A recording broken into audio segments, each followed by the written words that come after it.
Hello, everyone. My name is Jasin. I'm the CEO and co-founder of Kioson. Kioson recently have a very good media exposure because Kioson has been known to be the first startup that got a fund from the stock exchange. On your screen, you see there is a picture of a little shop that we called warung, kiosk, or mom and pop shop. And this is our typical partners, we so called.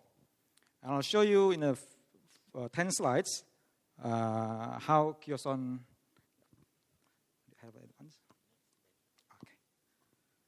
How Kioson bridges the digital divide in Indonesia, and what is Kioson's current services, and what is Kioson's future services, and I'll tell you a little bit about how Kioson got to IPO.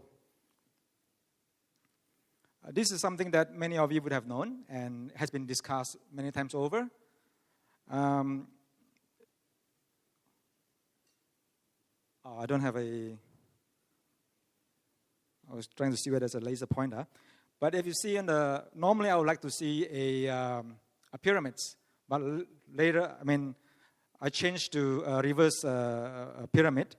And to show you that the last 10 years, everyone has been fighting for the last for the bottom or top of the pyramid, where only 15% of the population shop online. You can see in this sphere, every big e-commerce company is fighting for the same market, and why the rest of the market is not tapped.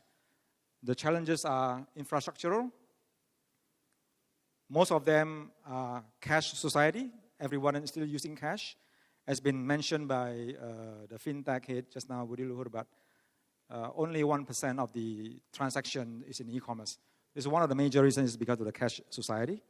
Education, not many people like we thought know how to do online transaction. And trust. Many people still don't trust e-commerce transaction. You might be surprised, but this is the truth. This is how we are trying to solve this problem, these challenges. We are trying to serve these populations to do e-commerce. How do we do that? We engage kiosks in the neighborhood. We are engaging the warung in the neighborhood to load our apps. We have application in the mobile apps in the Android, not on the iOS though.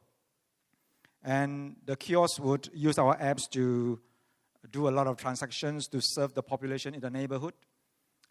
Mostly the high-frequency products like digital prepaid, payments, and a lot of experience can be used, digital experience can be used through the shops. And most of all is using cash payment. How do we do that? Our partners would have a balance with us. They would, of course, load the balance. And when there's a transaction from the customer using cash, they exchange the balance with the cash. So at the end of the day, the shopkeeper would have plenty of cash and no more balance, and they have to top up the cash to become balanced to do transactions again. Kioson's mission is to provide leverage for the moms and pop store, the warung, the little kiosk, to fight with a more modern, bigger store. If you see on the left and the right of the picture, where Kioson is squeezed in between, they are a well-known chain store in Indonesia. And our vision is, I'll use the keyword, the catchword, uberization of micro-enterprises, where we set up a network of micro-enterprises to work together with us. We empower them, we give them leverage, we give them products, we give them plenty of SKU using little capital. Kioson squad, average age of 25. They are diverse, agile, collaborative, colorful, young, energetic. But they need guidance. So we always call ourselves veterans. Average age of our team are 25. But then before they were born, we were already in the market doing businesses. So we call ourselves veterans, investors, and founders and co-founders. What are our current services? Our current services are payment, e-commerce products, electronic vouchers, financial inclusion. These are all the key products which in the market, which has been talked about in any conference, the digital conference, payment, e-commerce, financial inclusion, and everything. Payment, for example, we are paying bills, for example, water bill, electricity bills, insurance. We work with Tokopedia to serve their payment, the offline payment. We work with OLX to do the offline payment also, and many others.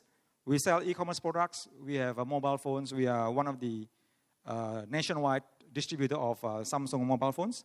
And we work with some international brand name for distribution of their product directly to our moms and pop shop in the rural of Indonesia. Electronic vouchers. We sell all sorts of electronic vouchers from telco recharge, TV recharge, pay TV, telecom, games, trains, tickets, all those high-frequency products that's touched by the population in the rural area. Something interesting is financial inclusion. We have worked very closely with one of the state-owned bank to provide branchless banking. So almost all of our kiosks can open accounts for the banks just to provide the branchless banking facility. They can open bank account, they can do transfer, they can do cash disbursement, they can do deposit. We will also provide microloans. And how do we get the credit scoring? We don't. So we just read from the transactions that we get from the little store. And we provide them microloans ranging from $50 to $1,000. This is some of the picture that I want to highlight. This typically on the top line, one of our borrowers where they sell Pulsa, the recharge. What I want to highlight is this kind of borrowers got funded in less than a minute, 35 seconds, and the second was funded in 6 seconds. This shows that the number of borrowers is not enough. We have much more lenders compared to the borrowers. And in the future, we're going to increase the number of borrowers as our network grows. Our future business that we envisage are wholesale, logistics, e-government, and big data analysis. And the wholesales means that we have worked with one of the home brand in Indonesia. Actually, it's from the principal is from New Zealand, where we would distribute the milk product to our little kiosk directly from the principal's warehouse, directly to the retailers. And in such, we would do a lot more by aggregating manufacturers' principals in our ecosystem to deliver direct to the kiosk. This would disrupt the current traditional distribution or logistics of the FMCG world. In doing so, we need logistics. We are going into logistics also to support our wholesale strategy. Next is e-government. E-government is something very interesting. Kioson has been appointed to help the government to disburse the social security network, where there would be around, I think in 2018, in total there will be 60 trillion of rupiah to be disbursed for the poor and needy in the rural area. And the government will be using Kioson footprint to help disburse the cash and non-cash subsidies. In doing so, we will collect huge of data. We will collect huge amount of data that will be used for big data analytics. And this is something that we envisage where on your left, you see the principles of manufacturers. Next is the tier 1 is carrying forward. That's the warehousing normally used by the manufacturers. And what we see is in the future, the carrying forward, the warehouse will distribute directly to our kiosk using our application.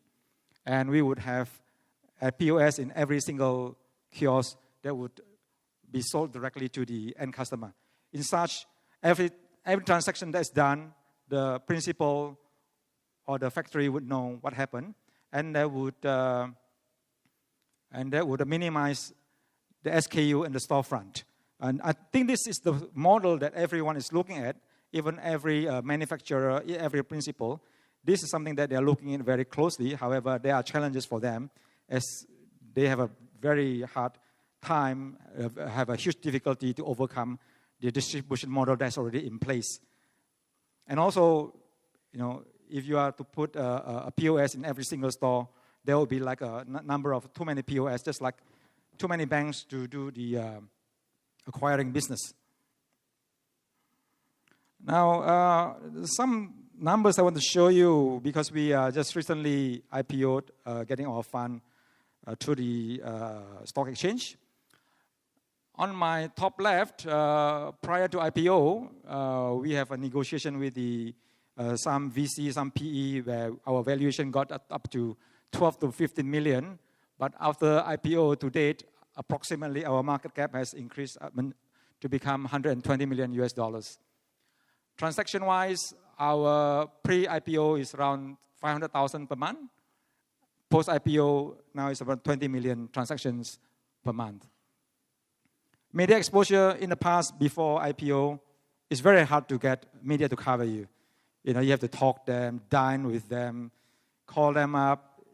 Now we got 150 free exposure on the online news, offline news, TV, radio, so free publicity. GMV-wise, we are doing around 700 billion rupiah on a calendar month. So we are hoping to achieve some numbers like 3 to 4 trillion rupiah in 2018. Our track record on the company, we were established in 2015. The road to IPO, we were doing a lot of roadshow. We were going from Singapore, or going from Indonesia, Singapore, Hong Kong, meeting all these big boys, small boys, middle boys, whatever you call it. We have VCs, PEs, negotiated, discussed for 2 months, 6 months, 9 months, until we got fed up. That's it, we said. Let's do it on the stock exchange and show that a startup can go to the stock exchange. You don't really have to go to the traditional channel if the price is not right. There are many ways to roam. That's the saying that goes that. So I think that rounds out my simple presentation. Thank you very much.